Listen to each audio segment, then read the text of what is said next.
Senator Sanders. Well, Mr. Chairman, you and I agree. We do. The status quo is not working. I look forward to your signing on to Medicare for All so that we can finally do what every other country on earth does, guarantee health care to all people as a human right. Let me very briefly, and I don't have a lot of time, ask the panelists, very briefly, yes, no. Should the United States, in fact, join every other major country on earth, guarantee health care to all people as a human right? Mr. White? I think the experience we've seen in every other country is that it doesn't work well. Doesn't work well, huh? Ms. Strauss?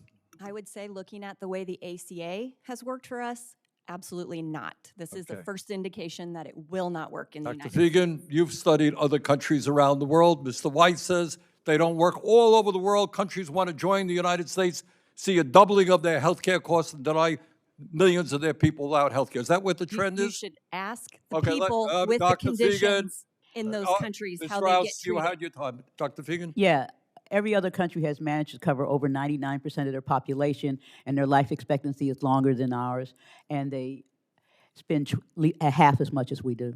We absolutely should do it.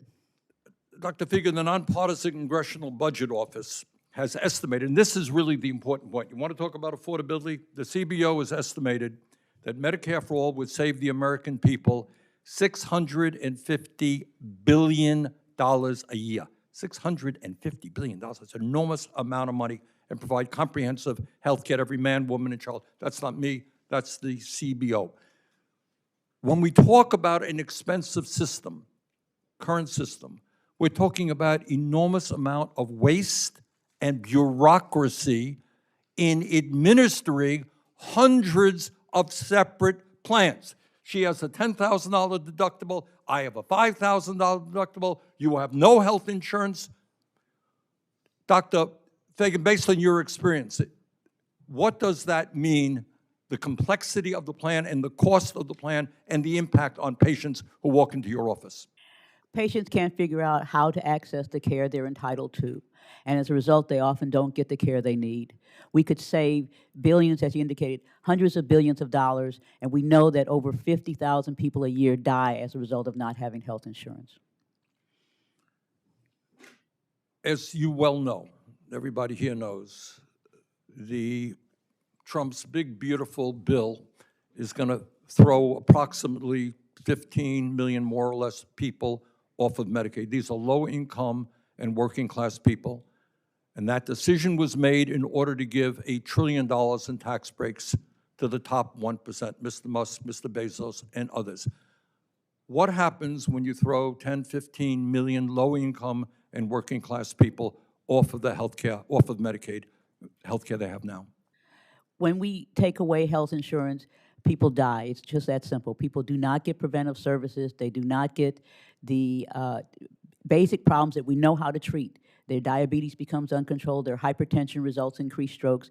We know that people have greater disabilities. We know that working class people will make decisions that will mean skipping their health care until they are desperate and come into the emergency department. And at the time that they present with their illnesses, we'll be forced to take care of them, and it will cost us more.